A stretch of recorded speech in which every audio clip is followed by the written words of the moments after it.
नमस्कार मित्रांनो, स्वागत आहे तुमचं फन फिल्मी मराठी प्रेझेंट्स आजचा पिक्चर या सिरीजमध्ये. आजचा पिक्चर या सिरीजमध्ये आज आपण बोलूया लापता लेडीज या चित्रपटाबद्दल.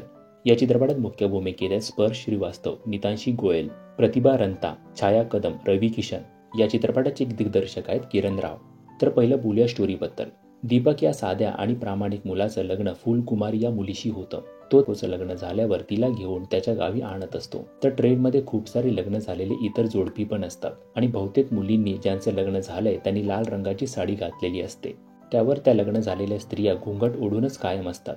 जिथे दीपक आणि फुलकुमारी बसलेले असतात तिथेच अजून एक जोडपं असतं आणि त्यातल्या नवरीचं नाव जया असतं. जयाने सुद्धा फुलकुमारी सारखीच लाल रंगाची साडी नेसलेली होती. तर रात्री दीपकचं स्टेशन येतं आणि घाई गडबडीत तो जयाला फुलकुमारी समजून तिला घेऊन ट्रेनमधून उतरतो. त्यानंतर तो घरी सुद्धा जातो. तिकडे समजतं की ही त्याची बायको नाही आणि तिकडे फुलकुमारी झोपेत दुसऱ्या स्टेशनला पोहोचते. त्यानंतर ती हरवते.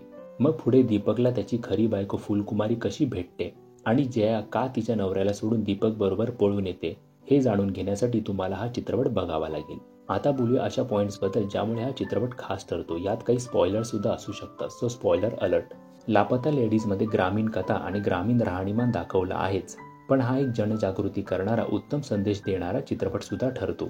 असं नाही की ह्यात काही भाषण वगैरे दिलं आहे, पण छोट्या छोट्या सीन्समधून लहान सहान संवादातून संकुचित विचार करणाऱ्या लोकांचे डोळे उघडण्याचं काम सुद्धा हा चित्रपट करतो.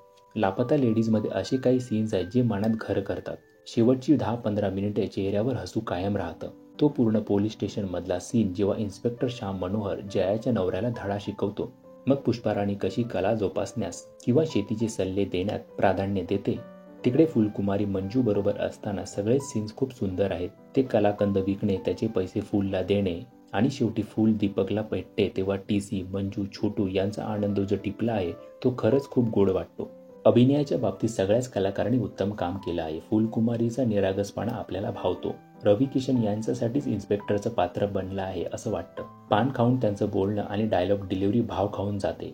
छाया कदम यांनी सुद्धा आपली छाप सोडली आहे. पुष्पाराणीचा धाडसी स्वभाव आपल्याला आवडतो आणि दीपकच्या चेहऱ्यावरूनच त्याचं फुलकुमारीसाठी प्रेम आणि आसक्तीचा भाव दिसून येतो. टेक्निकली सुद्धा हा चित्रपट सुपिरियर आहे. सिनेमॅटोग्राफीवर तर कमाल आहेच, पण फोकस पुलरचं विशेष कौतुक करायला पाहिजे. पिक्चर क्वालिटी इतकी शार्प आणि क्रिस्टल क्लिअर आहे, असं वाटतं की ब्लू रे मध्ये आपण हा चित्रपट बघतोय.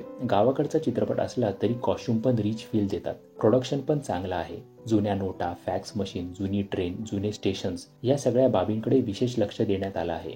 तर लापता लेडीज हा खऱ्या अर्थाने वुमन एम्पॉवरमेंटवर आधारित चित्रपट ठरतो. अनेक स्त्रिया हा चित्रपट बघून प्रेरणा घेऊ शकतात.